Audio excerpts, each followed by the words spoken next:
आज फिर याद आई, माँ तेरी याद आई।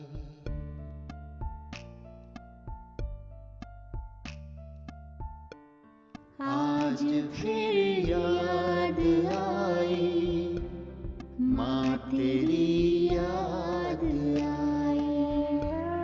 सबसे आगे निकल के चल के राहें दिखाई। सबसे आगे निकल के चल के राहें दिखाई। आज फिर याद आई, माँ तेरी याद आई।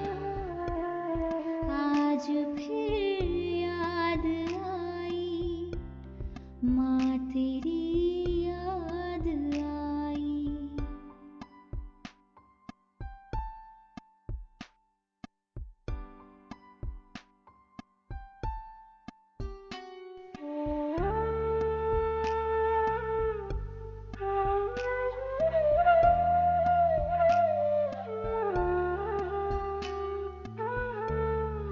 तेरी वाणी सुनी तो लगी वीणा है गूंजी। तेरी सू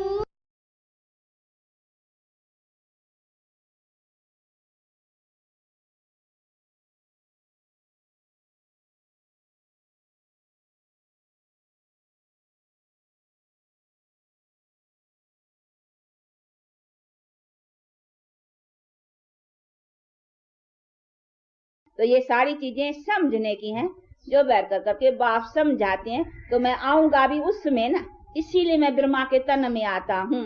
दूसरे किसी के तन की बात ही नहीं रहती है। मैं आता हूँ वो वंशावली बनाने के लिए। कौन सी? विष्णु वाली, यानी देवी देवताओं की। जो एक धर्म एक राज्य जब था संसार में, तो मैं वो देवी देवता धर्म स्थापन करने लिए आता हूँ ना। कह तो है, गीता गाने वाले बतलाते हैं पाठी जो गीता के, तो हाँ भाई भगवान आया, यदा यदा धर्म से जब अधर्म हुआ तब आया और धर्म स्थापन किया। परंतु किसी से अगर पूछा जाए कि भगवान ने कौन सा धर्म स्थापन किया, बता सकेंगे? ये विष्णु वंशावली अर्थात श्री लक्ष्मी श्री नारायण वंशावली, ये धर्म की स्थापना परमात्मा ने की, ये कोई नहीं जानता है। उनने जैसे कोई से भी पूछे भाई क्राइस्ट ने कौन सा धर्म स्थापन किया, तो क्रिश्चियन लोग बता देंगे भाई क्राइस्ट के द्वारा ये क्रिश्चियन धर्म स्थापन हुआ। बुद्धिज्म वाले से भी अगर पूछे तो कहेंगे बुद्ध के द्वारा ये बुद्धिज्म धर्म स्थापन हुआ। मुसलमान भी बतला देंगे। हाँ, सभी अपने अपने धर्म स्थापित के नाम से बताएंगे कि उन्हीं के इनके नाम से ये धर्म स्थापन हुआ है। लेकिन भारतवासियों से अगर पूछा जाए कि अपना धर्म, और स्वयं गीता के भगवान ने खुद कहा है, भगवान ने कि मैं जब जब अधर्म होता है तब तब आता हूँ धर्म स्थापन करने के लिए। तो वो कौन सा धर्म, उसका नाम कौन सा है, बताए तो सही कोई। हाँ, भारतवासियों को अपने धर्म के भी नाम का पता नहीं है। अगर सुनाते हैं तो कहेंगे हिंदू, किसी से भी पूछेंगे कहेंगे हमारा धर्म हिंदू है। अभी हिंदू कोई धर्म नहीं है। हिंदू तो हिंदुस्तान में रहने के कारण अपने को हिंदवासी या हिंदुस्तान में रहने वाले, इसीलिए अपने को हिंदू कहते हैं, परंतु हिंदू कोई धर्म तो नहीं ना। तो ये बातें देखो बाप बैठ के समझाते। अभी यूरोप में रहने वाले अपने को यूरोपियन कहते हैं, परंतु यूरोपियन कोई धर्म नहीं। उनसे अगर पूछेंगे वो कहेंगे हमारा धर्म, उससे पूछे तुम्हारा धर्म कौन सा, ऐसा नहीं कहेंगे यूरोपियन धर्म है। हाँ, वो तो यूरोप में रहते हैं इसीलिए यूरोपियन है। बाकी धर्म पूछेंगे तो क्राइस्ट के नाम पर कहेंगे क्रिश्चियन धर्म। ये हिंदू नाम जो है क्रिश्चियन लैंग्वेज में काफिरों को बोला जाता है। हाँ, में देखा होगा, कोई धर्म नहीं है ना। नहीं, ये सभी ये जब मुसलमान लोग आए थे ना तभी के बाद ही ये सब नाम पड़े है, क्योंकि वो उनको काफर और ये सभी बातें इनके जब झगड़े हुए थे तो ये तभी सभी नाम, परंतु वास्तव कर करके यहाँ कोई धर्म की तो बात ही नहीं है ना। तो वही बैठ कर करके बाप समझाते हैं कि ये तो यहाँ का नाम हो गया, यहाँ के रहने वाले। फिर किसने भी डाला, मुसलमान आए, किसने भी मतलब पढ़ा तो यहाँ देशवासियों के ऊपर नहीं, यानी इस देश के ऊपर हिंदुस्तान नाम डाला, इसीलिए वो हिंदवासी कहने लगे। तो बाकी वो तो अपना कोई धर्म तो नहीं हुआ ना। तो इसीलिए बाप कहते अपना जो आदि सनातनी असलम भारतवासियों का धर्म है वो कोई जानता नहीं है। भारतवासी भी नहीं जानते, कोई जानते नहीं है। तो ये सभी चीजें बैठ कर करके बाप समझाते। तो हमारा असल आदि सनातनी धर्म था देवी देवता, ये विष्णु कहो, देवी देवता लक्ष्मी नारायण, ये जो राजधानी सूर्यवंशी चंद्रवंशी चली है, हम असल देवी देवता थे। परंतु आज देवी देवताओं जैसे लक्षण नहीं रहे है ना, इसीलिए बेचारे कहे कैसे अपने को देवी देवता। तो देवी देवता कहने का वो क्वालिफिकेशन चाहिए ना। कहे देवी देवता और लड़ते झगड़ते मरते मारते रहते हैं और देवी देवताओं के लक्षण है ये तो लक्षण ही नहीं है ना। परंतु असल ऐसी क्वालिफिकेशन वाले और इतने हमारे में बल था, ताकत थी, कभी हम अकाले नहीं मरते थे, कभी कोई रोग आदि नहीं होता था, ये सभी हमारे कर्म श्रेष्ठता का हमारे पास बल था। तो इसीलिए बाप कहते हैं मैं आता हूँ, उसी में आऊंगा ना। हाँ, जिसका बैठ कर करके वो पहला जो उसी राजधानी का किंग, हाँ, तो मैं आता हूँ। तो उसके उसी ले ही कहा है कि विष्णु सो ब्रह्मा और ब्रह्मा फिर सो विष्णु। हम सो, हाँ, विष्णु क्या कहेंगा हम सो और ब्रह्मा कहेंगा हम सो। हाँ, हम सो हम। तो ये है, वो है एंड का जन्म, वो है शुरू का जन्म। इसीलिए परमात्मा एंड वाले जन्म में आएगा ना, 84वां। तो अभी विष्णु का 84वां जन्म कौन सा हुआ, वो नाभि से दिखलाते ना, वो 84वां ये लास्ट ब्रह्मा।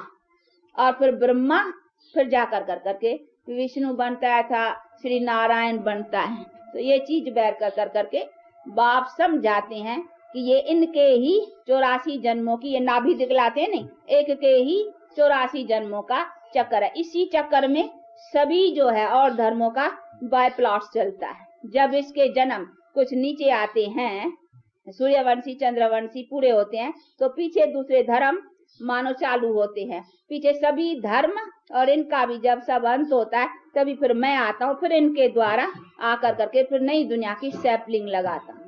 तो ये भी जैसे झाड़ है ना, देखो ये देखो गोल्डन सिल्वर कॉपर ये सारा है, मानो ये नाभि है। हाँ, ये है ब्रह्मा की सारी, विष्णु सो ब्रह्मा, अंत में देखो ऊपर है ना, देखते हो ना, ये विष्णु नीचे हाँ विष्णु सो ब्रह्मा, अभी ब्रह्मा सो फिर विष्णु, वो है नाभि जैसे बैठा है और वो जैसे अंत में, तो ये भी है वो फॉर्म दूसरा है पिक्चर का, ये झाड़ के सूरत में है, तो ये विष्णु और विष्णु से नाभि से वो ब्रह्मा दिखलाते हैं। तो अभी उसका 84वां जन्म, अभी परमात्मा को आना है, आकर के नॉलेज देना है, तो कहाँ आएगा, इधर थोड़ी आएगा, हाँ?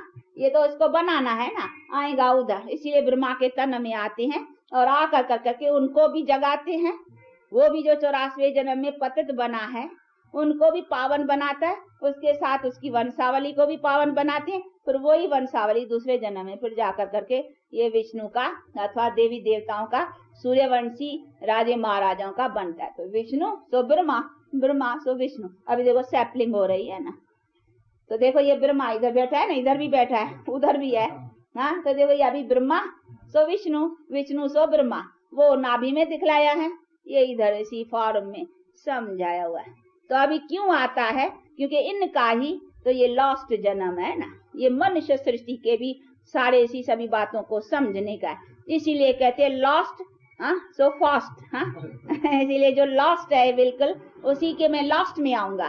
तो लास्ट मनुष्य सब में कौन है और फिर फास्ट मनुष्य सबसे कौन है, पहला पहला आदमी या पहला पहला मनुष्य, तो सतयुग का पहला तो उनको रखेंगे, फिर लास्ट में तो इसमें, तो लास्ट में मैं आकर करके फिर सैपलिंग लगाता हूँ, जिससे फिर ये सभी बाकी बीच में ये बॉय प्लॉट्स है, ये सभी दूसरे धर्म जो है वो इनके बीच में आते हैं। देखो कॉपर एज आती है, शुरू होती है, देखो ये सभी कॉपर एज के बाद शुरू हुए है ना, देखो इसमें भी लगा है ना, यहाँ नहीं है, सिल्वर एज से नहीं डार निकले हैं, ये गोल्डन एज से नहीं निकले हैं, ये गोल्डन एंड सिल्वर इनका ही चला है देवी देवताओं का। फिर जब देव देवताओं का टाइम पूरा हुआ है, उनकी ताकत कम हो गई है, तब फिर दूसरे कुछ अपनी अपनी ताकत के कॉपर एज में आए हैं। जब मानो ब्रह्मा की रात शुरू हुई है, कॉपर एज से रात शुरू हुई ना, 2 युग दिन के जब रात शुरू हुई अभी, तब मानो दूसरे आने लगे हैं, फिर उनका भी कुछ कुछ अपना अपना, उनकी भी देखो golden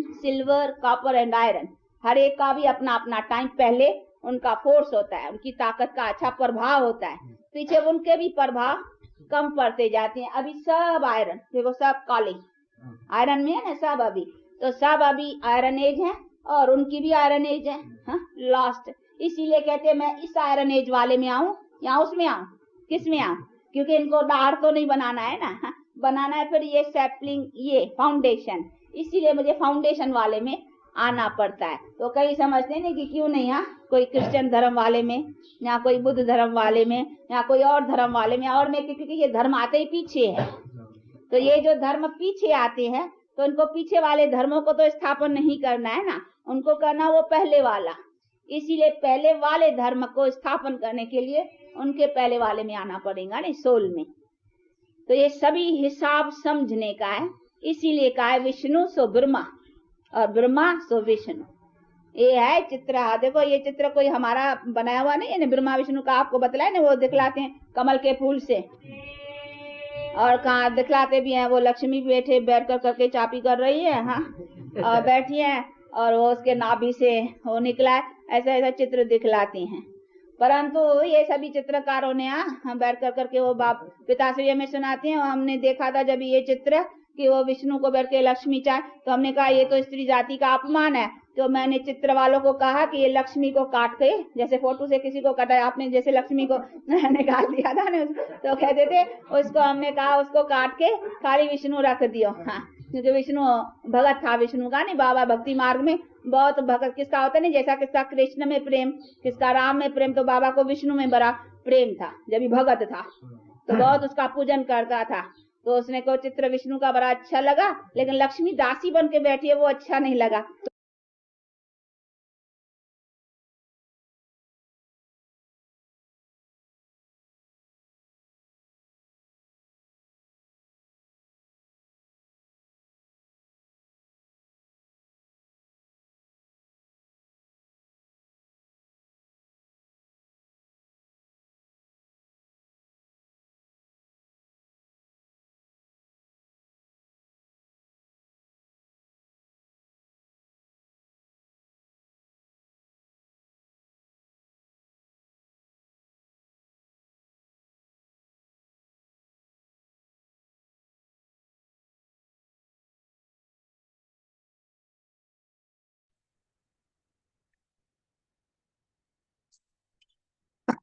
Shanti. Thank you Pankaj भाई, बिल्कुल एक्यूरेट शेयर किया। और हम सबका इस शाम के अव्यक्त मुरली क्लब में स्वागत है।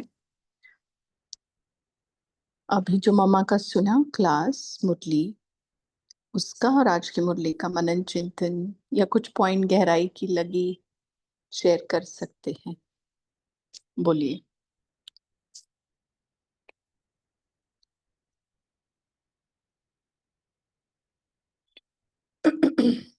सब अनम्यूट पे है क्या? बोलिए जी।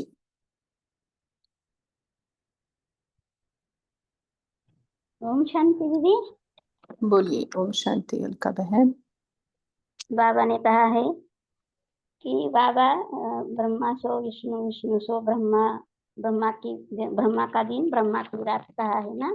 तो बाबा कहते हैं विष्णु का ही लास्ट जन्म ब्रह्मा का है, तो उनके तन में आकर मैं पतितात्मा को पावन बनाने आता हूँ, और लास्ट में आकर मैं सैंपलिंग लगाता हूँ देवी देवता धर्म की, और 4 युगों के गोल्डन, सिल्वर, कॉपर, आयरन। मैं अपने टाइम पर आता हूँ, बाबा ने बताया। ओम शांति। टाइम पर आता है, धरती पर भी टाइम पर आता है और हमारे जीवन पर भी टाइम पर आता है।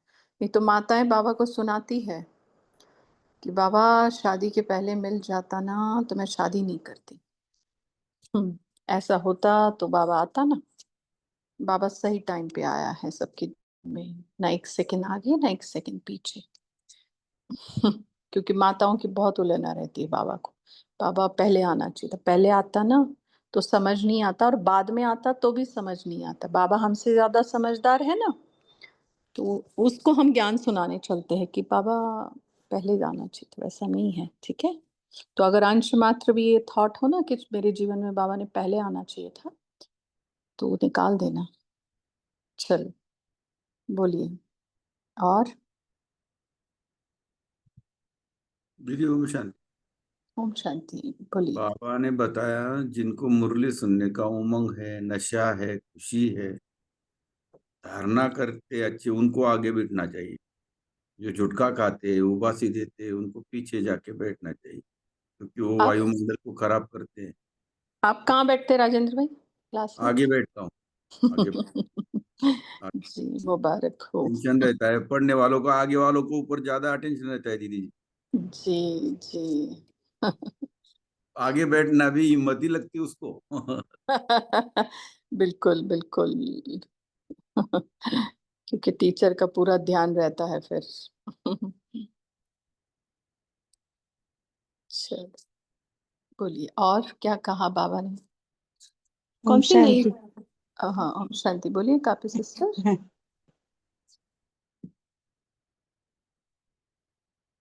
बोलिए बोलिए। वो पूछ रहे थे कौन सी मुरली है, वो मम्मा की थी ना, बहुत अच्छा लगा मम्मा की वाणी। हाँ मम्मा की बात। वो तो ग्रुप में डालते हैं ना पंकज भाई, पूरा प्रोसीजर के साथ, और बड़ी वो करके भी डाला है उसको। ये कर लीजिए, ग्रुप को देखा करे, है ना। इतनी मेहनत की है उन्होंने, पंकज भाई ने, तो हम देखने की करे। उसको पिन भी कर सकते हैं, तो ग्रुप में स्क्रीन ऊपर पे रहेगा है। सबसे। ओम हाँ शांति। पिन पे पिन पे है है ना। ऑलरेडी, हाँ ऑलरेडी है। तो फिर सब उधर जाके आप पढ़ सकते हैं, सब लोग। ग्रुप के ऊपर जो पिन किया हुआ है ना, तो ऊपर रहता है सबसे ऊपर, तो आप कभी भी जाकर पढ़ सकते हैं वहां पे। ओम कोई शांति। पढ़ नहीं स्क्रीन के सकते ना, ऊपर कोई पढ़ नहीं सकते, वो भी है ना इसमें, कोई भोली माता है इसमें।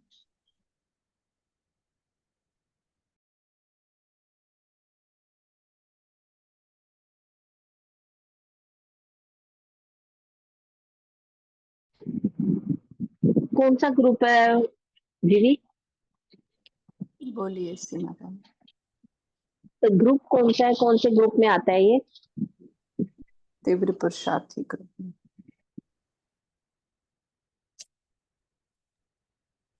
ओम शांति दीदी। पॉइंट बोलिए बोलिए, ओम साकार शांति दीदी। एक के बाद एक बोलिएगा। ओम शांति दीदी। आज बाबा के मुरली में, साकार मुरली में है, किसी भी विघ्न से मुक्त होना है तो 1 सेकंड में अपने स्वरूप को याद करो, मैं आत्मा ज्योति स्वरूप हूँ। ऐसे निमित्त भाव समझने से विघ्न नहीं आता, डबल लाइफ बन जाओ। ओम शांति दीदी। जी ओम बोल शांति दीदी जी। बोलिए। बाबा आज कहते हैं कि ध्यान से भी ज्ञान अच्छा है और ज्ञान से याद अच्छी है। ध्यान में जाते जाने से बाबा बोले माया के भूतों की प्रवेशता हो जाती है। ओम शांति। जी ध्यानी से ज्ञानी अच्छा और ज्ञानी से योग। योग से क्या हो जाता है, क्या बनते हैं हम योग से? हाँ योगी। बोलिए बोलिए। ओम शांति मैम।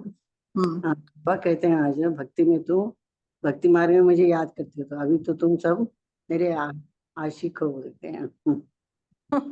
अभी हम आशिक है तो ये बात कितनी अच्छी लगती है। तो हम दूर से याद करते थे उनसे।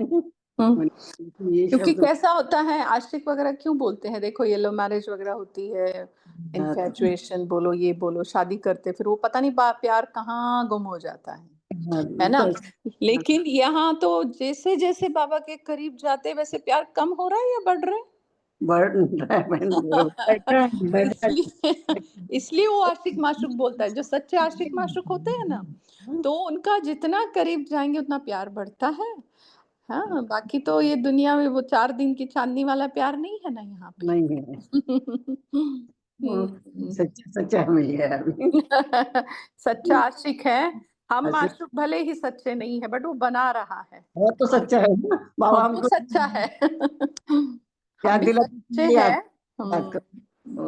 जी और मम्मा का बोलिए। हो गया फिर?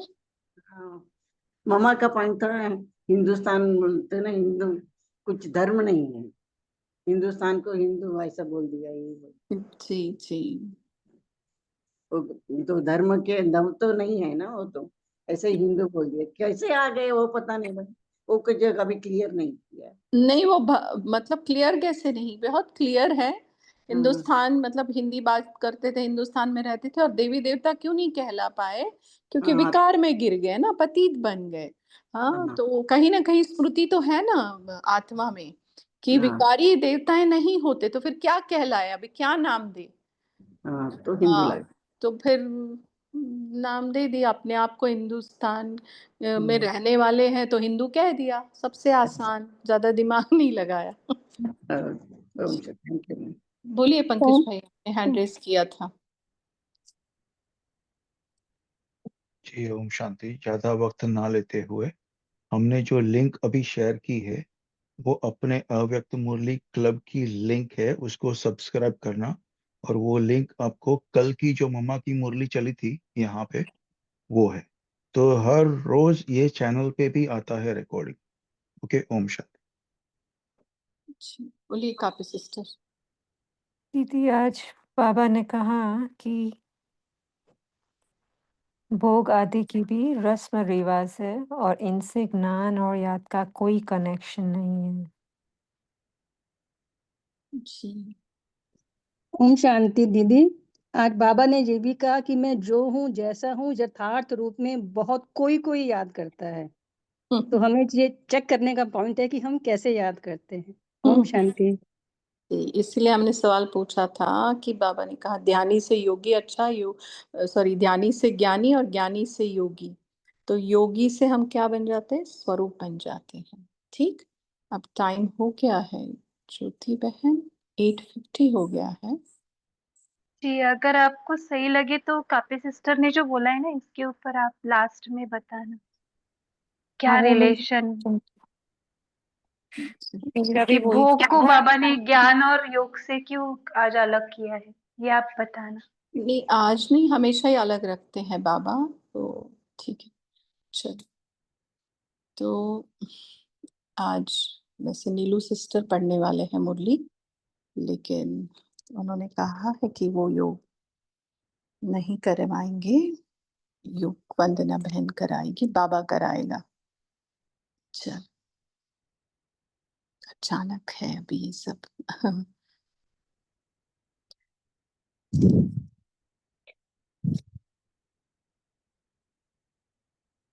ओम शांति।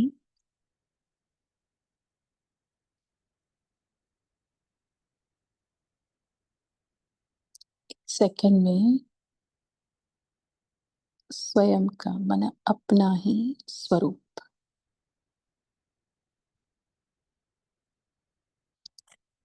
आत्मा का स्वरूप,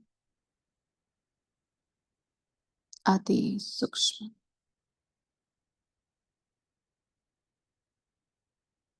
बट अंधियारा नहीं, प्रकाश स्वरूप, एक ज्योति स्वरूप। जैसे आकाश में रात को अंधियारा होते हुए भी सितारा चमकता, वैसे एकदम चमकता हुआ सितारा मैं,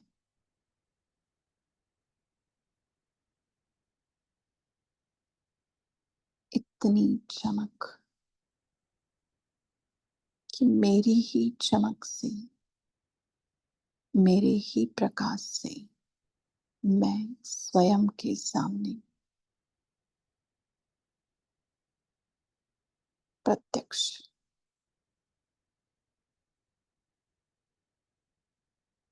ये आत्मिक चमक, ये रूहानी चमक, ये दिव्यता की चमक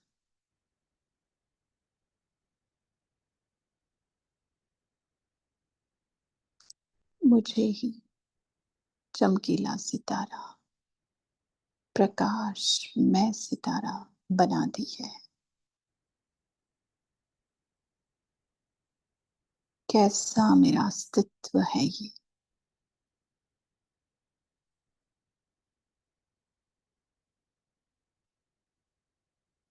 कैसी पहचान है मेरी ये।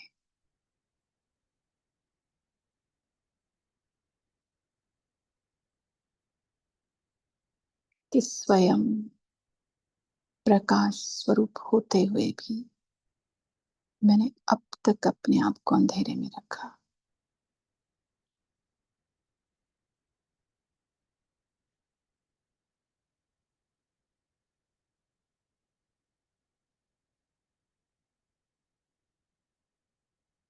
और कैसा ये ज्ञान का प्रकाश मुझ में आया है, जो सभी अंधियारे धीरे धीरे दूर हो रहे हैं।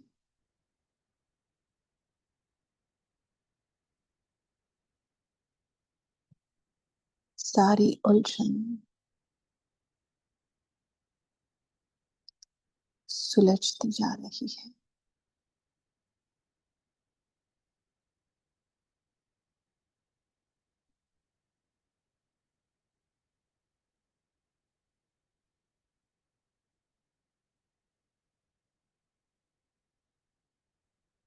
जो सबसे बड़ा वहम था, अज्ञान था, अंधियारा था कि मैं शरीर हूं, वो मिट गया, वो खत्म हो गया और मुझे मेरी सच्ची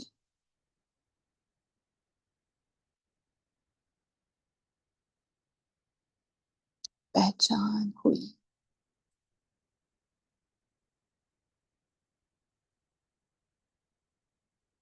मुझे मेरा सच्चा अस्तित्व पता चला कि मैं अविनाशी हूं। मेरा इस सृष्टि चक्र में पार्ट भी अविनाशी है।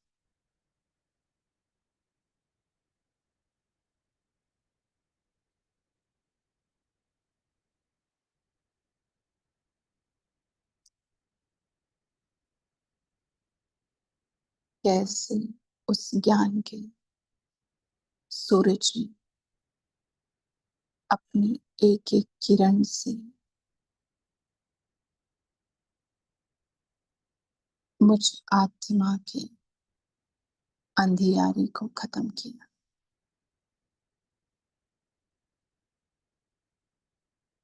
मन का कोना कोना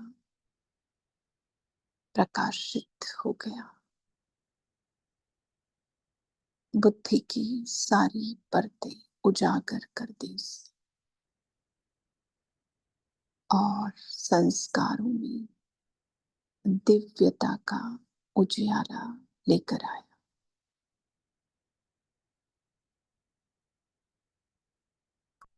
और मैं देखती हूँ उसको और मुझे।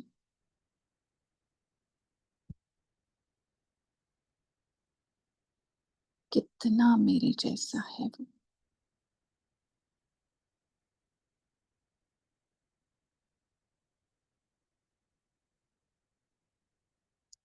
कितना मेरा अपना है।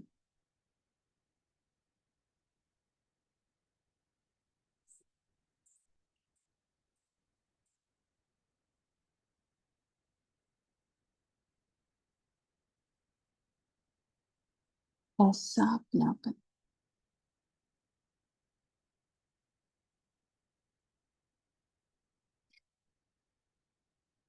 ऐसा मेरापन मुझ आत्मा ने आज तक महसूस नहीं किया था। वो सूरज और मैं चांदनी, फिर भी मुझे वो अपने समान होने की वासना देता है।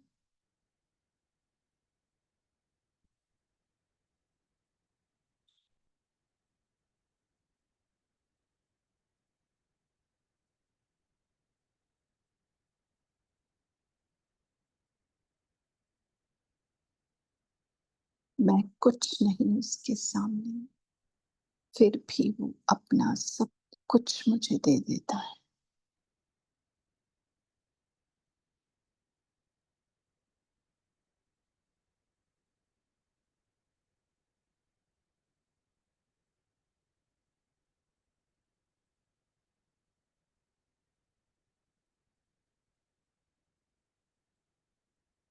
एक झलक की चाहना थी और वही नजर में आके बैठ गया।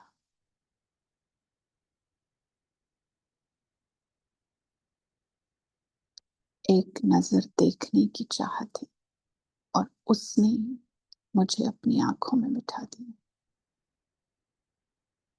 कौन है वो मेरा?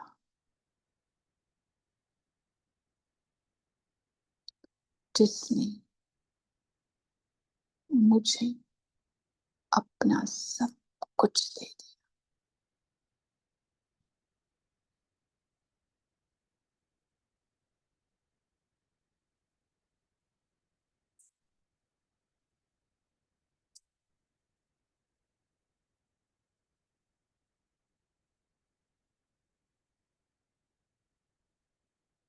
कैसी ताकत है, ऐसी शक्ति है जो सेकंड में मुझे वो तृप्त कर देता है, भरपूर कर देता है, प्रसन्न कर देता है, संतुष्ट कर देता है।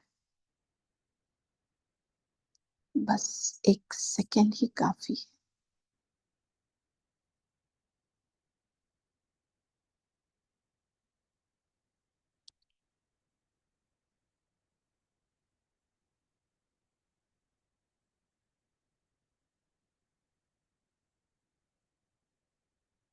इसी सेकंड की स्मृति में, इसी अनुभव में रहकर अपने आप को ओम शांति भवन में देखें, एकदम सामने। और आज की मुरली इसी स्थिति में सुनेंगे। कि हर एक महावाक्य आज मुझे तृप्त, भरपूर, संतुष्ट और प्रसन्न करने वाला है। शांति।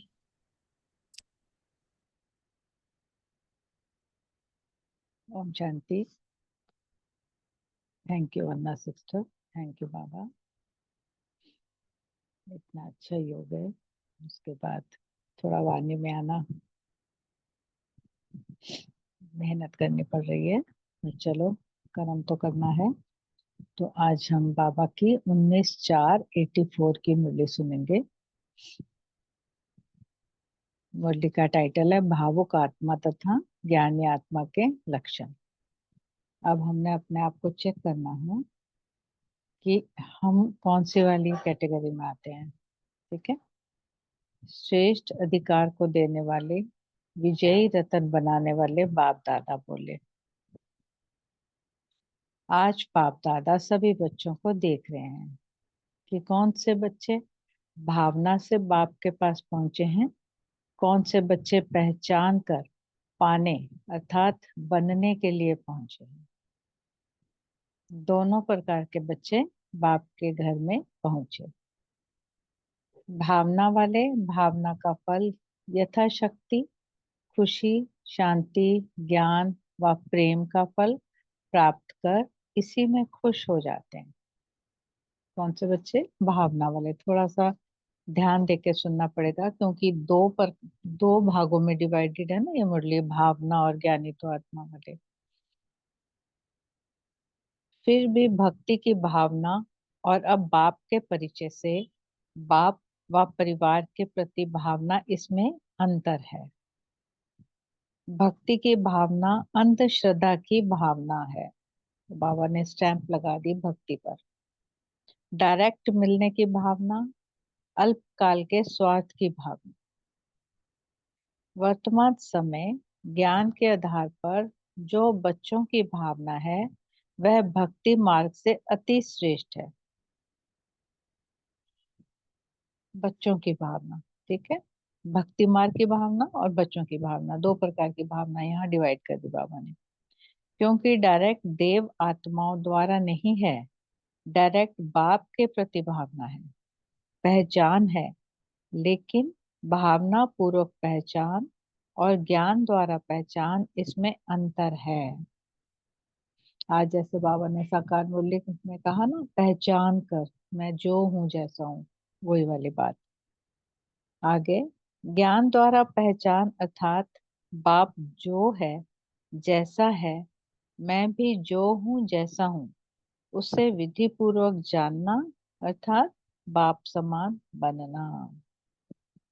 जाना तो सभी ने है, लेकिन भावना पूर्वक व ज्ञान की विधि पूर्वक इस अंतर को जानना पड़े। तो आज बाप दादा कई बच्चों की भावना देख रहे हैं। भावना द्वारा भी बाप को पहचानने से वर्षा तो प्राप्त कर ही लेते हैं, लेकिन संपूर्ण वर्षे के अधिकारी और वर्षे के अधिकारी, यह अंतर हो जाता है। ठीक है। भावना और भक्ति और ज्ञान, इन तीनों का अंतर बताया है। संपूर्ण वर्षे के अधिकारी और वर्षे के अधिकारी। ठीक है। स्वर्ग का भाग्य व जीवन मुक्ति का अधिकार भावना वालों को और ज्ञान वालों को मिलता तो दोनों को है, सिर्फ पद की प्राप्ति में अंतर हो जाता है। बाबा शब्द दोनों ही कहते हैं और खुशी से कहते हैं, इसलिए बाबा कहने और समझने का फल वर्षे की प्राप्ति तो होनी ही है, चाहे कहो चाहे समझो। जीवन मुक्ति के अधिकार के हकदार तो बन जाते हैं, लेकिन अभी यहाँ जहाँ बाबा लेकिन बोलता है ना, वहां अपने कान खोल के सुनना है हमको। लेकिन अष्ट रतन, 108 विजयी रतन, 16,000 और फिर 9 लाख, कितना अंतर हो गया। माला 16,000 की भी है और 108 की भी है। 108 में 8 विशेष भी हैं। माला के मन के तो सभी बनते हैं, कहेंगे तो दोनों को मन के ना। 16,000 की माला का मन का भी खुशी और फक्र से कहेगा कि मेरा बाबा और मेरा राज्य। राज्य पद में राज्य तख्त के अधिकारी और राज्य घराने के अधिकारी और राज्य घराने के संपर्क में आने के अधिकारी, यह अंतर हो जाता। तो क्या है स्टेटमेंट बाबा की कि राज्य पद में राज्य तख्त के अधिकारी और राज्य घराने के अधिकारी और राज्य घराने के संपर्क में आने के अधिकारी, यह अंतर हो जाता है। भावुक आत्माएं और ज्ञानी तो आत्माएं, नशा तो दोनों को रहता है। बहुत अच्छी प्रभु प्रेम की बातें सुनाते हैं। प्रेम स्वरूप में दुनिया की सुध बुध भी भूल जाती है ना, जैसे मीरा का बताता है, सुध बुध भी भूल जाता। मेरा तो एक बाप इस लगन के गीत भी अच्छे गाते हैं, लेकिन फिर आ गया लेकिन। ये लेकिन जो बाबा का है ना, ये थोड़ा सा इस पे पॉइंट आउट करना है अपने मन ही मन। लेकिन शक्ति रूप नहीं होते हैं।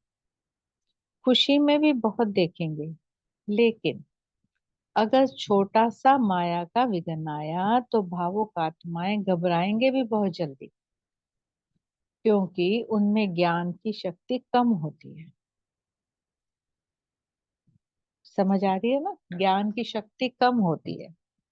अभी अभी देखेंगे बहुत मौज में बाप के गीत गा रहे हैं, और अभी अभी माया का छोटा सा वार भी खुशी के गीत के बजाय क्या करूं, कैसे करूं, क्या होगा, कैसे होगा, ऐसे क्या क्या के गीत गाने में भी कम नहीं होते।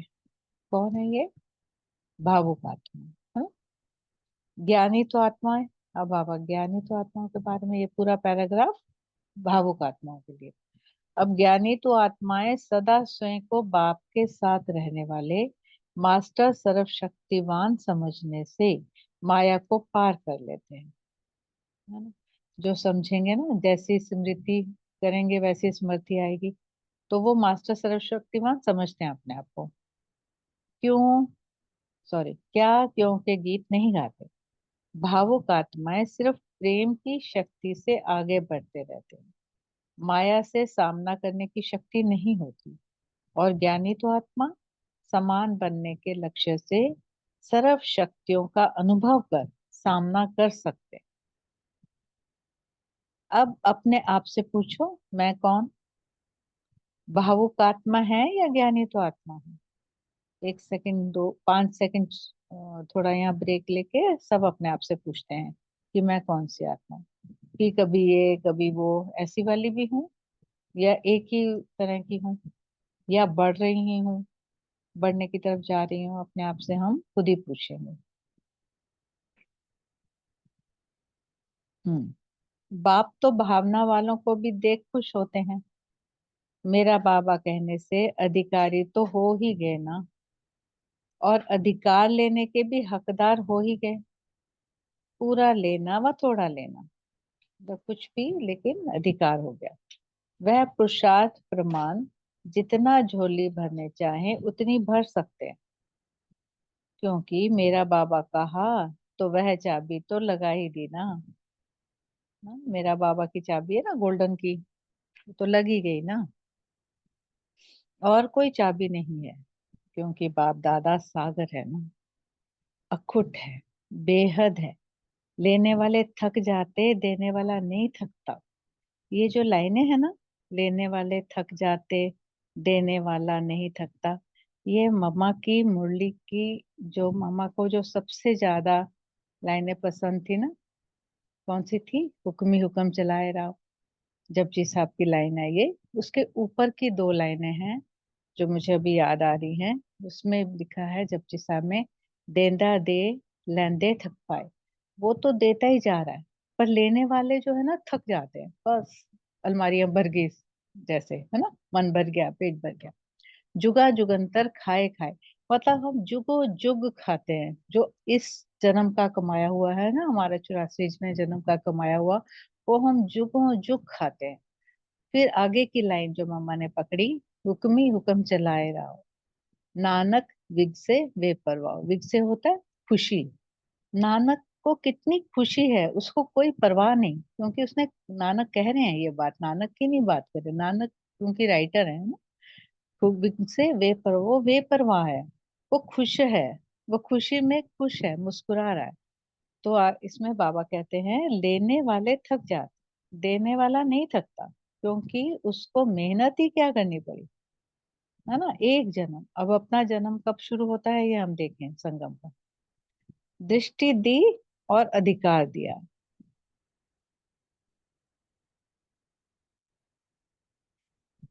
दृष्टि दी और अधिकार दिया।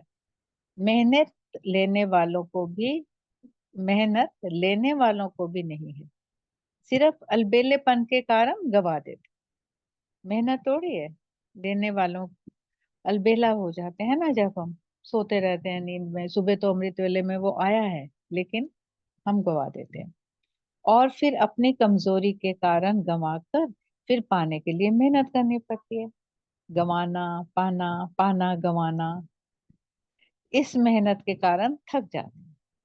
खबरदार, होशियार हैं तो सदा प्राप्ति स्वरूप।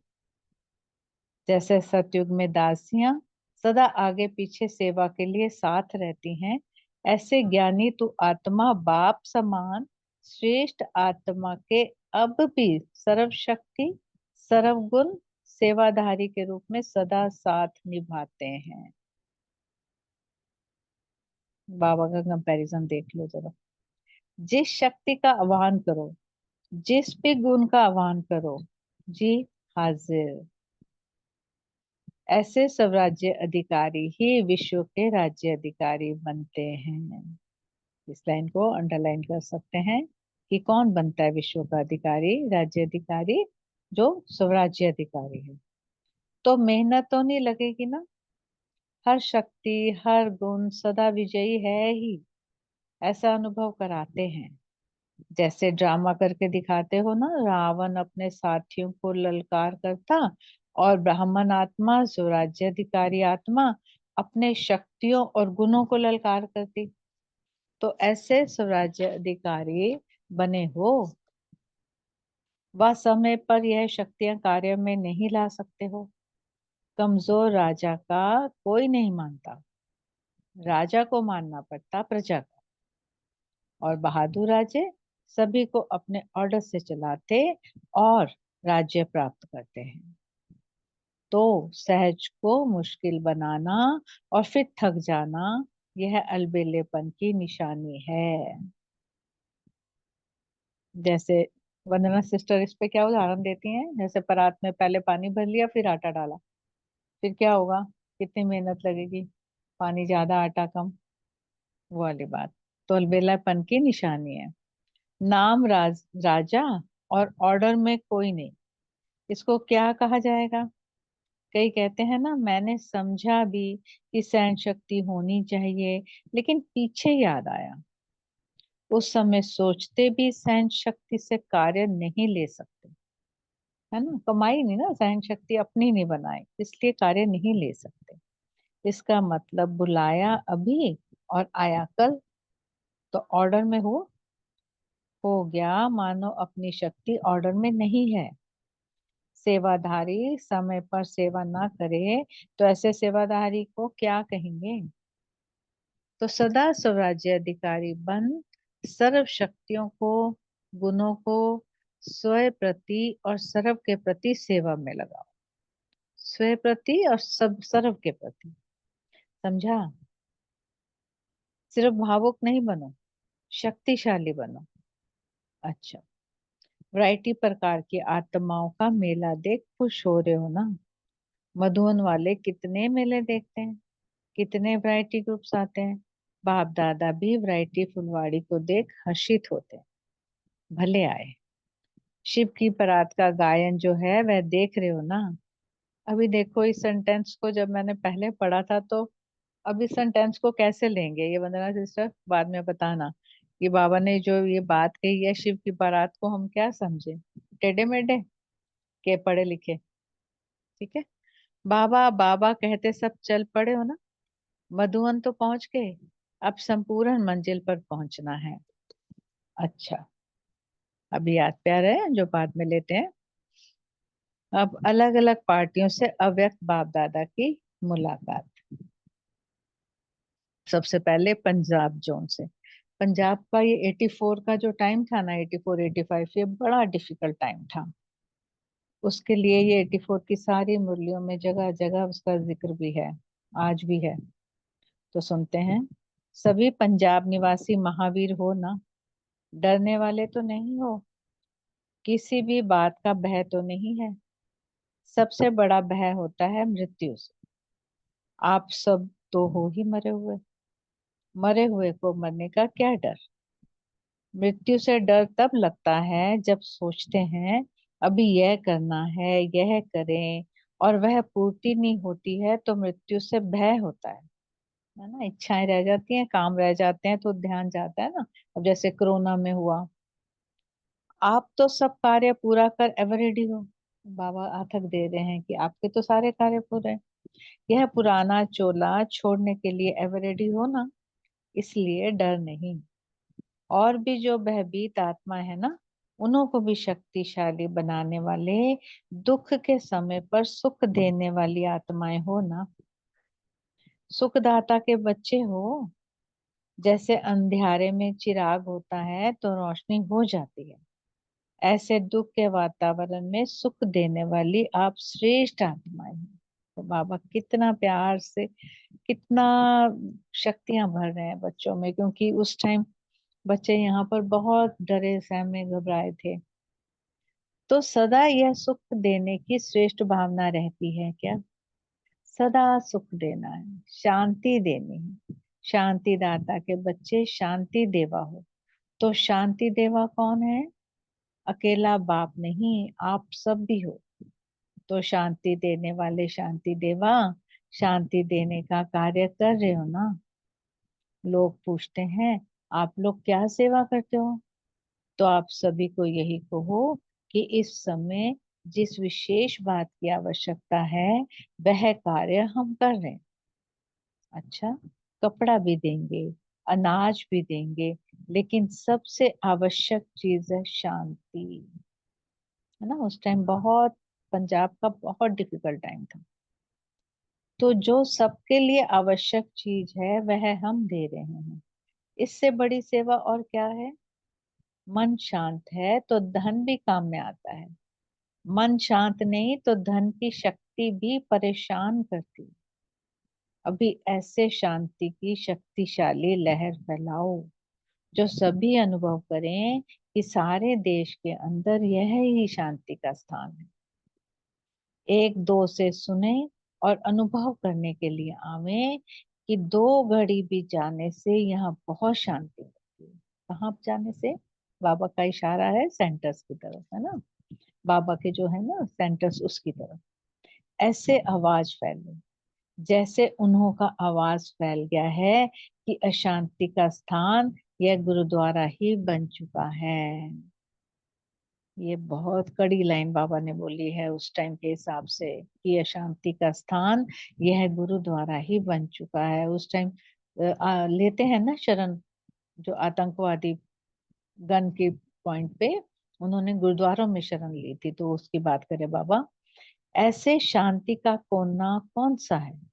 यही स्थान है, यही मतलब बाबा के स्थान, यही स्थान है।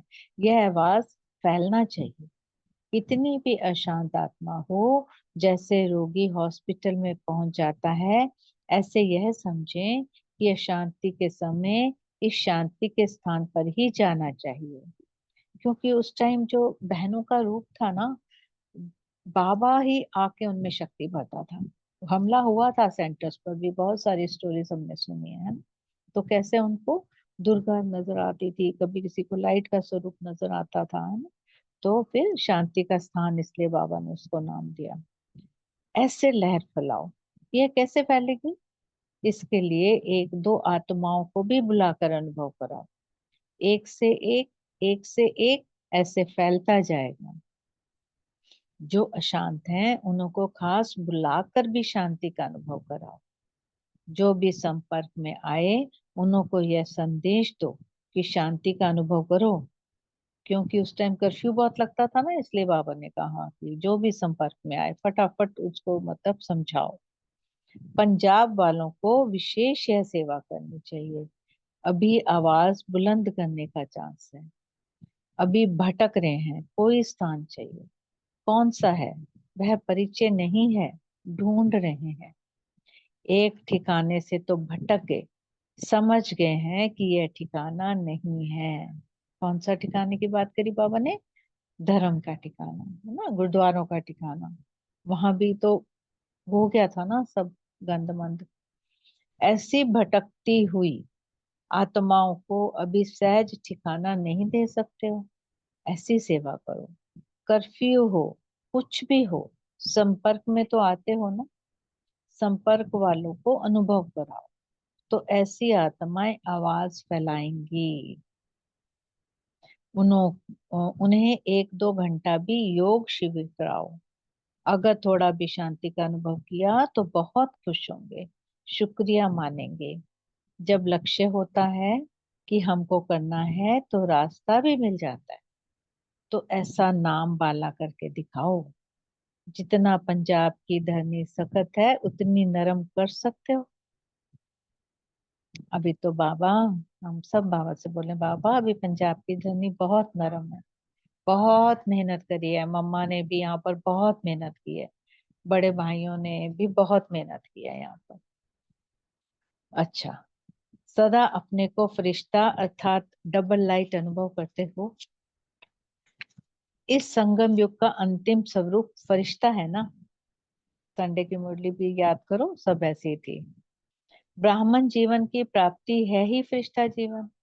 फरिश्ता अर्थात जिसका कोई देह और देह के संबंध में रिश्ता नहीं। देह और देह के संबंध सबसे रिश्ता समाप्त हुआ या थोड़ा सा अटका हुआ है। अगर थोड़ी सी सूक्ष्म लगाव की रस्सी होगी तो उड़ नहीं सकेंगे, नीचे आ जाएंगे। इसलिए रिश्ता अर्थात कोई भी पुराना रिश्ता नहीं। जब जीवन ही नया है तो सब कुछ नया होगा। संकल्प नया, संबंध नया, ऑक्यूपेशन नया, सब नया होगा। अभी पुरानी जीवन स्वप्न में भी स्मृति में नहीं आ सकती। और अगर थोड़ा भी देह भान में आते तो भी रिश्ता है तब आते हो। अगर रिश्ता नहीं है तो बुद्धि जा ही नहीं सकती। विश्व की इतनी आत्माएं हैं, उन्हों से रिश्ता नहीं तो याद नहीं आती है ना, नहीं आती ना। सच में देखो, याद वह आते हैं जिससे रिश्ता है। तो देह का भान आना अर्थात देह का रिश्ता। और अगर देह के साथ जरा भी लगाव रहा तो उड़ेंगे कैसे? बोझ वाली चीज को ऊपर कितना भी फेंको नीचे आ जाएगी। तो फरिश्ता मानना हल्का, कोई बोझ नहीं। मर्जीवा बनना अर्थात बोझ से मुक्त होना। तो आज मर्जीवा की नई डेफिनेशन आई, बोझ से मुक्त होना।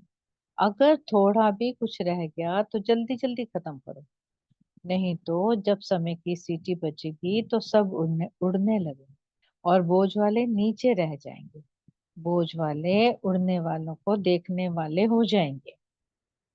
तो यह चेक करना कि कोई सूक्ष्म रस्सी भी रह तो नहीं गई है, समझा? तो आज का विशेष वरदान याद रखना कि निर्बंधन फरिश्ता आत्माएं हैं, बंधन मुक्त आत्माएं हैं।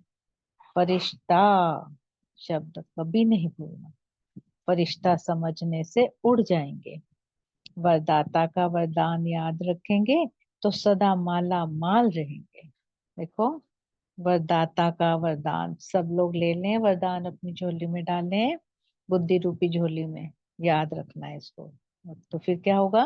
सदा माला माल रहेंगे। अगर इसको हम उल्टा करेंगे तो सदा माला माल रहने के लिए हमें क्या करना होगा?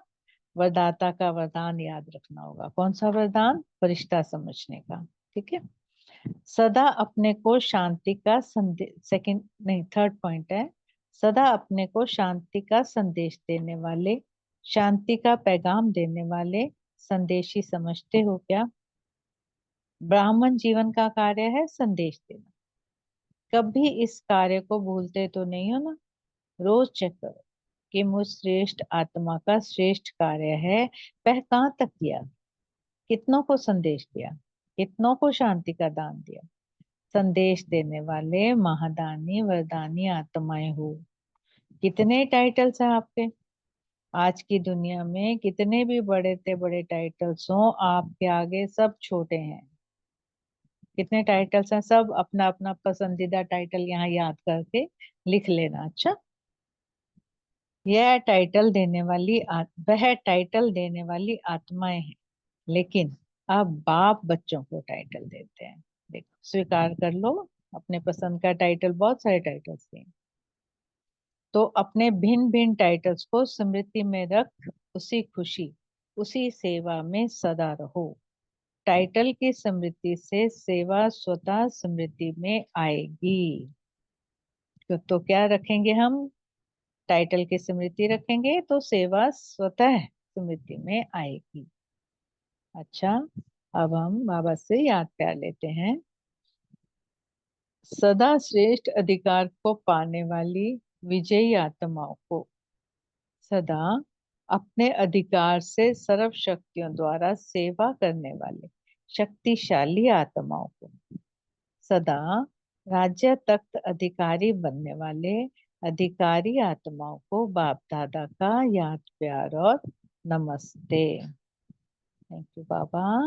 हम सब बच्चों की तरफ से अपने रूहानी बाप दादा को बहुत सिख व प्रेम से याद प्यार और नमस्ते। ओम शांति।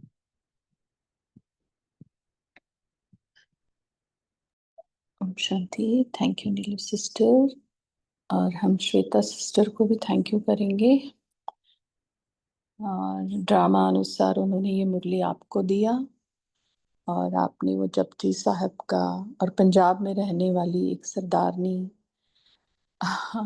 और ये मुरली ऐसे, मतलब ड्रामा कितना एक्यूरेट परफेक्ट रहा कि ये मुरली शायद और कोई ही इतना अच्छे से पढ़ सकता, और ड्रामा ने बहुत परफेक्ट पार्ट दिया आपको, बहुत अच्छे से आपने इसको समझाया।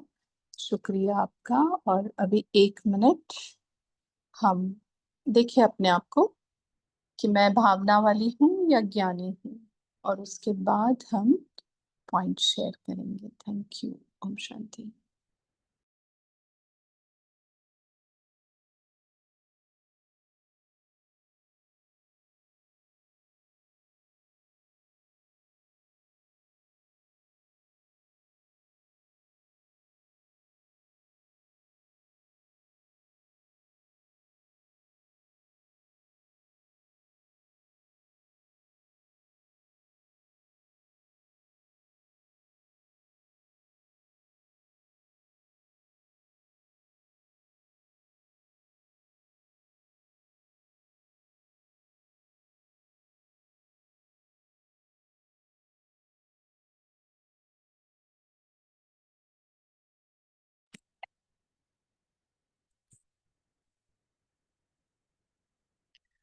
ओम शांति।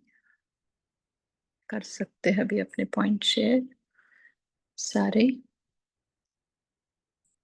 क्या क्या सुना, क्या क्या बोला बाबा ने, क्या क्या समझा, क्या नहीं समझा, सब शेयर करो। समझा हुआ भी और जो नहीं समझा वो तो पहले शेयर करो, ताकि सब मिलके समझने की कोशिश करेंगे। बोलिए।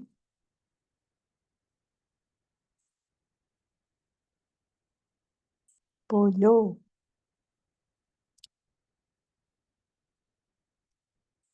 ओम शांति। शिव की बारात से ही शुरू करेंगे।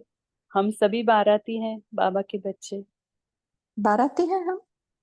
शिव की बारात में शिव की सजनी बनकर पहले जाएंगे, बाकी सब बाद में आएंगे, लेकिन हम पहले बाबा के साथ सजनी बन के जाएंगे, फिर बारात शुरू होगी।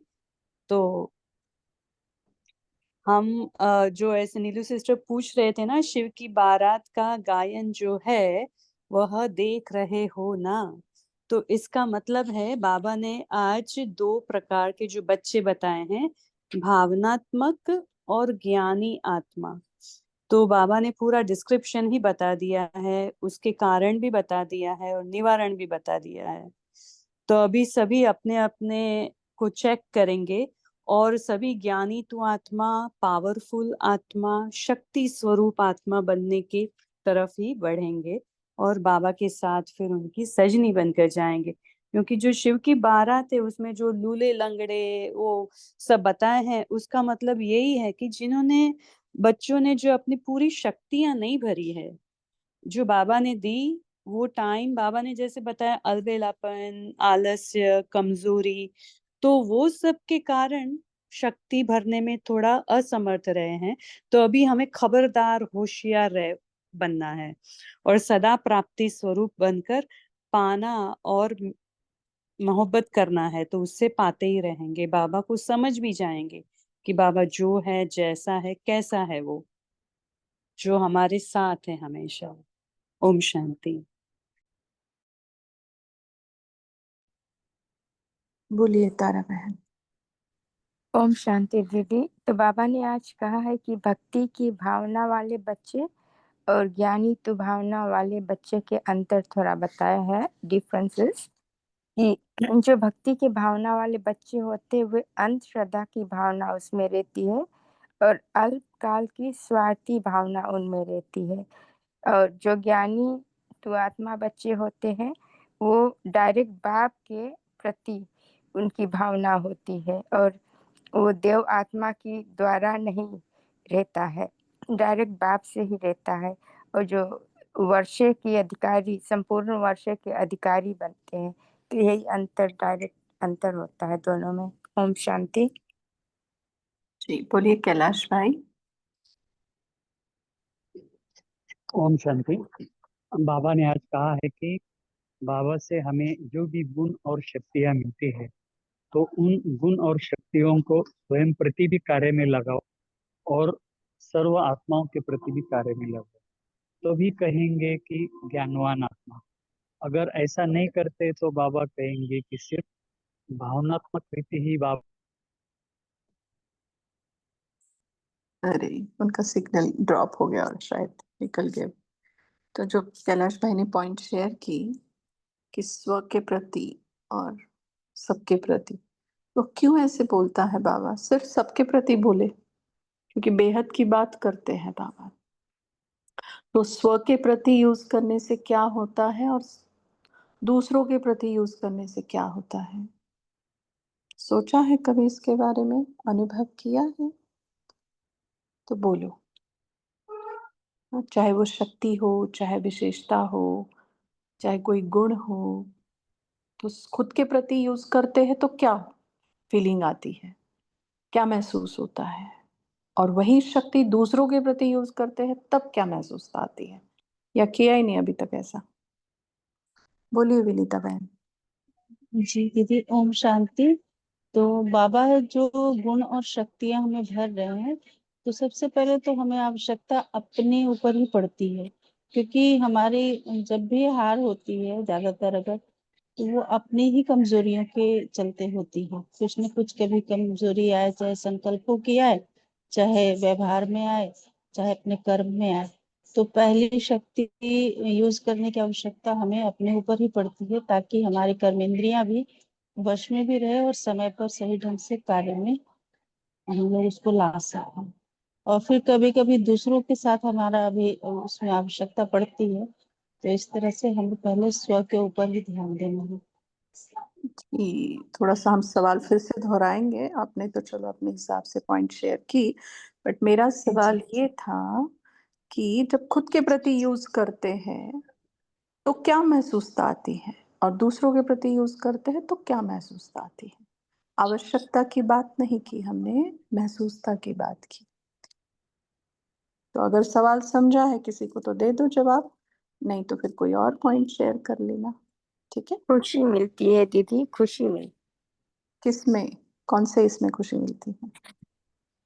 जब दूसरों को खुशी मिलती है ना, जब हम उनको शांति मिलती तो उनको खुशी मिलती है, तो उनको खुशी मिलती है तो फिर हमें भी खुशी मिलती है। वही तो मिलता ये है। दूसरों के प्रति यूज करने से हुआ, और स्वयं के प्रति यूज करते हैं तो उसमें तो अपने में ही रह जाते हैं ना, किसी को बांटते नहीं है, बांटते से तो नहीं, तो मिलता फिर है। बाबा ने तो दोनों चीजें बोली है, तो दोनों में कुछ तो पॉजिटिव होगा तभी तो बाबा बोले हैं। है ना। मतलब अपने में रह जाते हैं ये तो नेगेटिव बात हो जाएगी, है ना, परसेंटेज।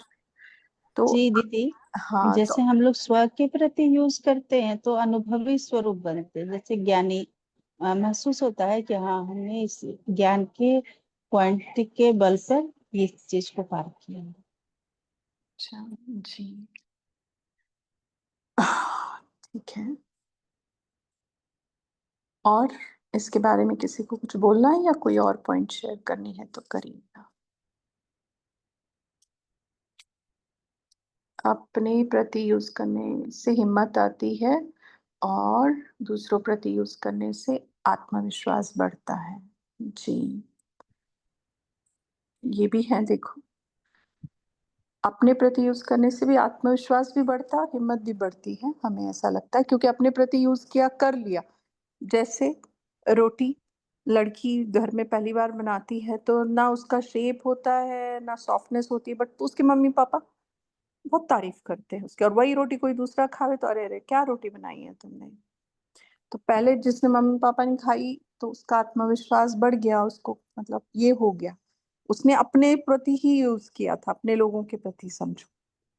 लेकिन वही चीज वो उसको और दोबारा करने में उसमें हिम्मत बढ़ती, शक्ति फील करते हैं हम, सेल्फ कॉन्फिडेंस बढ़ता है ना। और दूसरों के प्रति यूज करने से हम दुआओं के हकदार बन जाते हैं, हक बन जाता है हमारा। और दुआएं मांगनी थोड़ी पड़ती हैं, दुआएं भीख मांगने से नहीं मिलती हैं, ये ऐसी चीज है कमानी पड़ती है। और ये कमाई ऐसी है बहुत साफ और सच्चे दिल से करनी पड़ती है। तो दूसरों के प्रति जितना हम निस्वार्थ भाव से यूज करेंगे उसमें दी हुई शक्तियां, उतना हम दुआओं के, आशीर्वाद के, ब्लेसिंग के हकदार बन जाते हैं। हकदार, जहाँ हक होता है मांगना नहीं पड़ता। जैसे किसी भी घर में बच्चा जन्म लेता है और बड़ा होने के बाद वो कोर्ट केस नहीं करता है कि ये तेरे पापा की सारी प्रॉपर्टी मेरी है, नहीं, आप पे ही हकदार बन जाता है वो। ना हक जताना पड़ता है ना मांगना पड़ता है।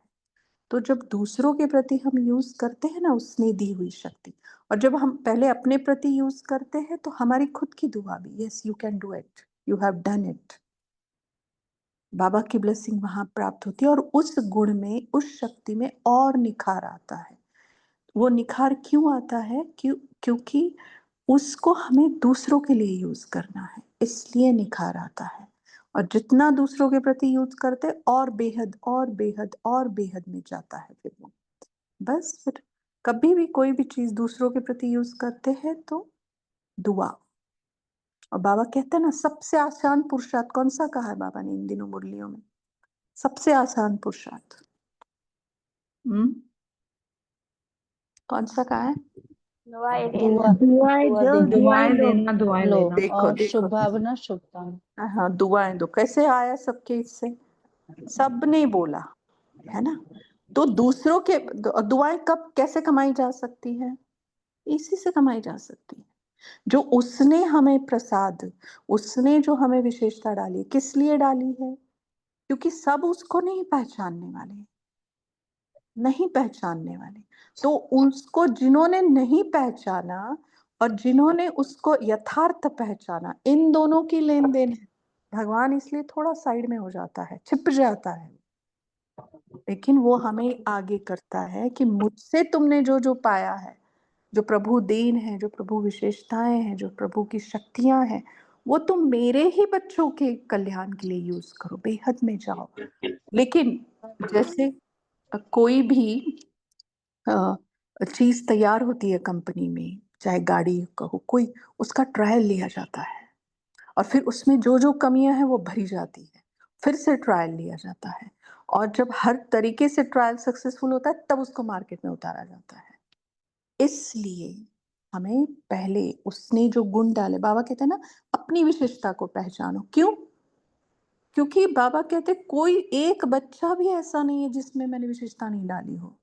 और हम कहें हम में कोई विशेषता नहीं तो हम भगवान को चैलेंज कर रहे कि दिखा दे तू मेरे में क्या विशेषता है। अरे ऐसा हो ही नहीं सकता। और वो विशेषता एक आधार बन जाती है, एक फाउंडेशन बन जाती है दूसरी विशेषताओं को धारण करने के लिए। अभी सभी माताओं का सबका अनुभव होगा, जिनको खाना बनाना नहीं आता था वो खाना बनाने सीख गई, कन्याएं। अच्छा, कुछ माताओं को एक चीज नहीं आती थी, सेंटर पे जाके वो सीख गई। क्यों? क्योंकि कुछ आता था, उसको उसने अपने प्रति यूज किया और फिर क्या किया, दूसरों के प्रति यूज किया, तो दूसरी विशेषताएं भी अपने में धारण हो गई। इसलिए ट्रायल कहाँ लेना है? पहले अपने ऊपर। और जब हम अपने ऊपर ट्रायल लेते हैं ना, तो वो हमारे साथ रहता है। और फिर जब हम उसको पता है कि अब जो विशेषता मैंने डाली है, इन्होंने अपने प्रति बहुत अच्छे से यूज किया, फिर वो मार्केट में उतार देता है। इसके लिए, सबके लिए। और उसका किसके खाते में जमा होता है? हमारे खाते में, है ना? तो करे कोई और भरे कोई, मतलब करता वो है सब कुछ और भरता हमारा भाग्य है। इसलिए बाबा कभी भी पहले स्व को रखते हैं, फिर हद की बात फिर बेहद में ले जाते। जैसे हम कहते हैं ना, बेहद शब्द में हद ऑलरेडी समाया हुआ है। फिर दूसरों का जितना हम कल्याण करते हैं ना निस्वार्थ भाव से, अपना आप पे ही हो जाता, ऑटो मोड पे, ऑटो मोड पे। इसलिए ये सवाल पूछा, क्योंकि हमेशा स्व परिवर्तन से विश्व परिवर्तन, हर बात में बाबा ने स्व को आगे रखा है, इसलिए ऐसा हमें फील होता है। हाँ, बाकी इसका और भी बहुत सारे पहलू हो सकते हैं, बट सबसे पहला और फेवरेट पहलू मुझे ये लगता है। चलो, और किसी को आज की मुरली से कुछ बोलना है, शेयर करना है?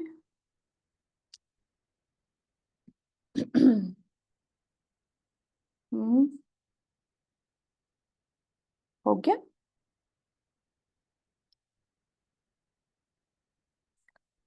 हो गया? बोल लॉन्च। हाँ बोलिए अलका बहन। बाबा ने दोनों प्रकार के बच्चे कहा है, भक्ति मार्ग में भावना और ज्ञानी तो आत्मा का। तो भक्ति मार्ग में हम इनडायरेक्ट भगवान को याद करते थे, अंधश्रद्धा भावना होती है, और इनडायरेक्ट ही मिलते हैं। अल्पकाल का यथाशक्ति जानते हैं, इसलिए उनको अल्पकाल का ही मिलता है। और हमें वर्तमान समय ज्ञान के आधार पर हम जानते हैं बाबा को पहचाना है, जाना है, तो हम भक्ति मार्ग से भी अति श्रेष्ठ है, क्योंकि हम डायरेक्ट बाबा के बच्चे बने हैं। ओम शांति। शांति। बोलिए और कुछ आज की मुरली में?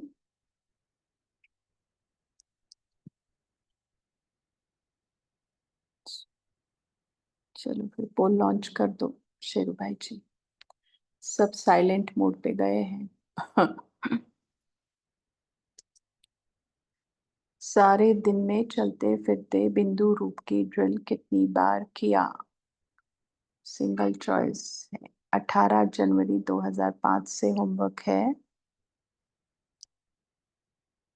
देखो, दिन भर जो भी किया है ना, पहले तो उसको बिंदु लगा दो, फिर ये स्मृति में लाओ बिंदु कौन लगा रहा है।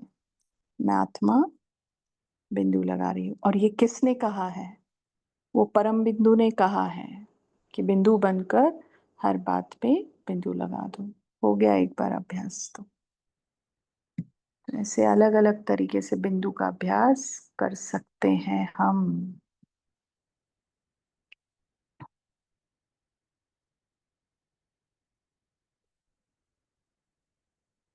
फिर ड्रामा का भी बिंदु, मैं बिंदु, बाबा बिंदु, ड्रामा बिंदु, जो बीत गया उसको भी बिंदु। देखो, बात करते करते 2-3 बार हो जाता है।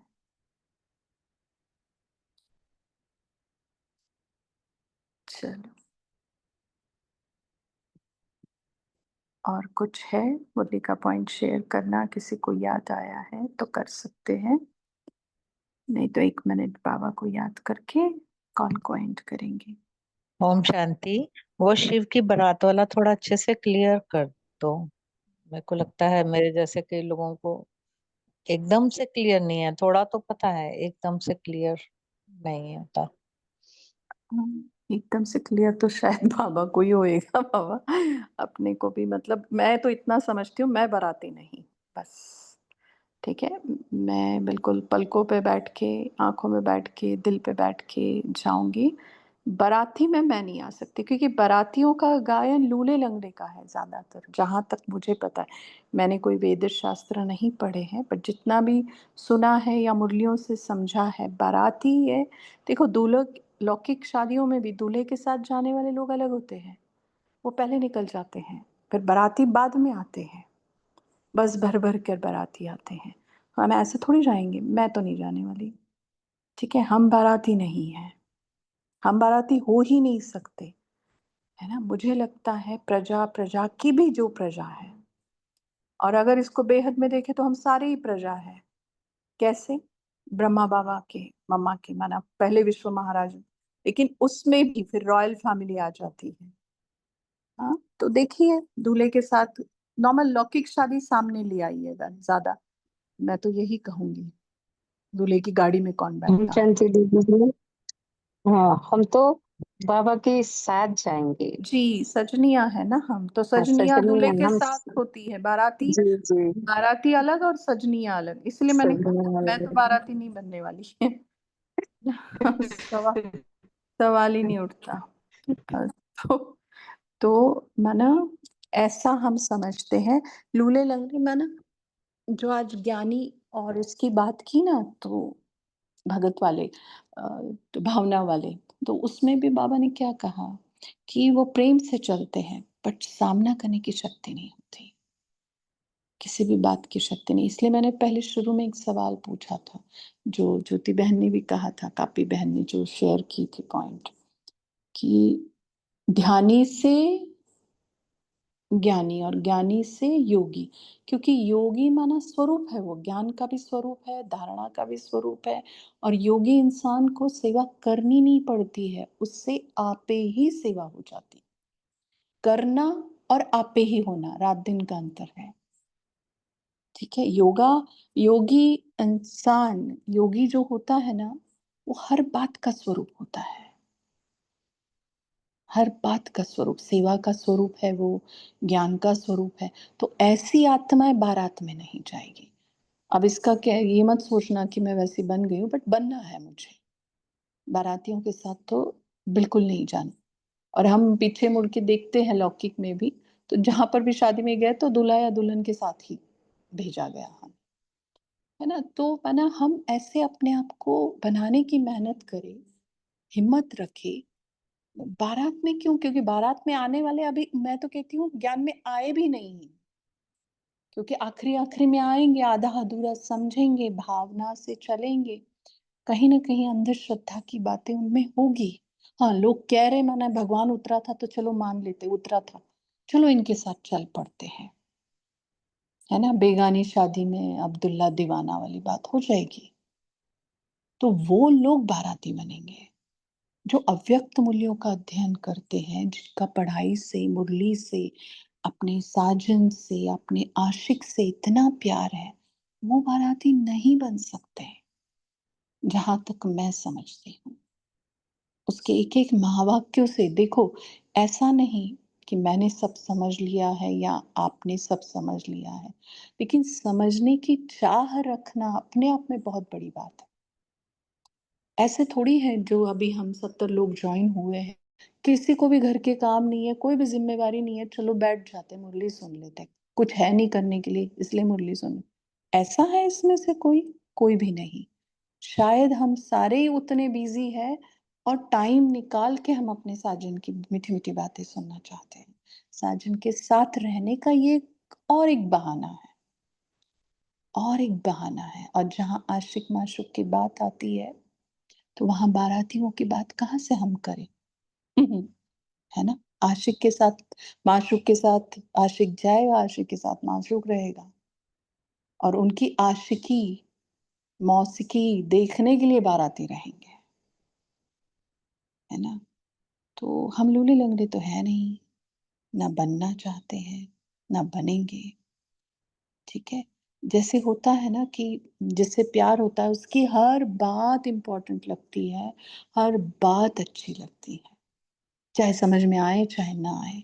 जैसे बच्चे तुतलाकर बोलते हैं, माँ को कितना अच्छा लगता है, कुछ समझती नहीं है, फिर बाद में समझने भी लगती है। क्यों? प्यार है। तो हमें क्या सारी अव्यक्त मूर्तियाँ समझ में आ रही है A to Z? जी नहीं, बिल्कुल भी नहीं। पर हमें अच्छी लगती है, इसमें किसी को भी डाउट नहीं होगा। हम बहुत पसंद करते हैं, इसमें भी किसी को डाउट नहीं होगा। और कहीं न कहीं आत्मा उसको कहीं न कहीं धारण कर रही है, एक्सेप्ट कर रही है। तो ये सारी निशानियाँ सजनियों की हैं, बारातियों की नहीं। ठीक है? और बाराती किस लिए होते हैं? देखो लौकिक का बारात का सारा तुम सीन सामने ले आओ। हमारे उधर तो वो होता नहीं ज़्यादा, लेकिन भई नुक्स निकालना, हाँ? सब कुछ अच्छा होते हुए भी कुछ कहना, तो वो हम हैं क्या? वो बात अलग है कि हम बाबा की बातों को धारण नहीं कर पा रहे हैं, जैसे के वैसे। पर बाबा के ज्ञान पे सवाल थोड़ी उठते हैं हम लोगों को। ना, ना जी ना। ऐसा तो गलती से भी पाप ना करें हम लोग। हाँ, ज़रूर बाबा ये धारण नहीं हो रहा है, बहुत मेहनत लग रही है, ये ज़रूर कहेंगे हम। लेकिन बाबा गलत कहता है, नुक्स निकालेंगे हम? नहीं, नहीं, नहीं, हो ही नहीं सकता।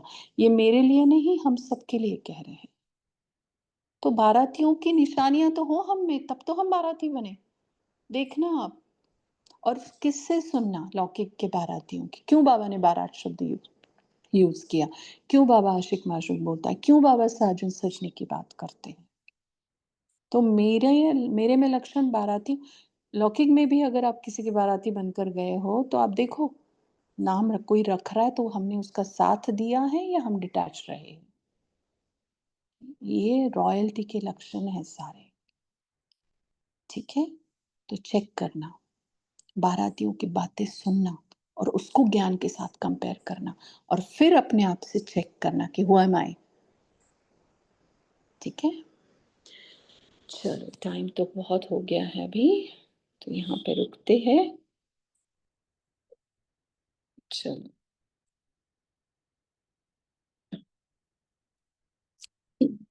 1 मिनट बाबा को याद करते। देखिए अपने आप को, वो शिव साजन मुझ सजनी को अपने नैनों में बिठाकर, पलकों पे बिठाकर बहुत प्यार से, बहुत दिल से, मन से अपने साथ लेकर जा रहा है और इतना पास, इतना समीप कि जैसे वो और मैं एक हो गए हैं। ऐसे एक होकर उसके साथ मैं सजनी जा रही हूँ। ओम शांति। गुड नाइट, शुभ रात्रि। Thank you.